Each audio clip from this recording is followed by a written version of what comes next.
Na naš mail gledatelj1 manki@gmail.com javila se i gospodična Tihana iz Karlovca.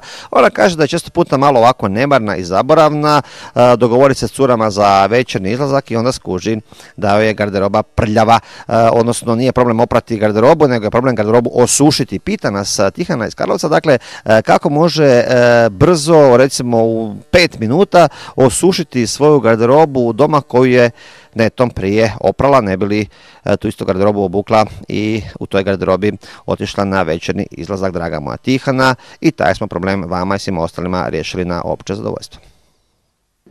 Eto, draga naša Tihana iz Karlovca, i vaš problem zapravo uopće nije problem. Kad malo bolje razmislim, pa nije to nikakav problem. Da podsjetimo samo naše gledatelje, dakle, svaki puta kad se odlučite izaći van, vi skužite da nemate, dakle, opranu svoju najmiliju, dakle, košulju ili bilo koji drugi dio garderobe. Nije problem, dakle, oprati, nego je problem osušiti. Kako ćete u nekoliko sekundi osušiti svoju garderobu? Pogledajmo zajedno. Dakle, uzmete garderobu, netom opranu, uzmete recimo ove prekrasne crne gaće, evo, fino stavite ovako ovdje na lijevo staklo svoje vozila.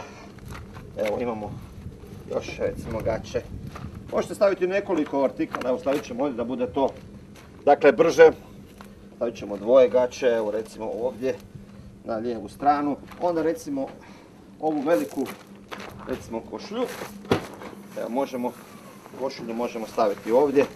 Evo, recimo, stavit ćemo ovako košulju. Prilike, evo, tu je košulja. Evo, samo malo. Sad ćemo to riješiti ovako na ovu stranu da nemamo problema oko zatvaranja. Evo, riješili smo košulju. Dobro, i idemo ovdje sa, recimo, još jednim gaćama. Svaki vaš, dakle, omiljeni dio garderobe, bilo koji možete staviti ovako na vaše vozilo. Bez obzira da li je ljeto ili zima, čak još i bolje kad je zima. Sušenje garantiram u roku od 30 sekundi, najviše do minute. Naravno, sjedamo u auto i napravimo jedan krug u trajanju od 5 do 6 minuta i vaša će garderoba sigurno biti suha i neodoljiva. Idemo se.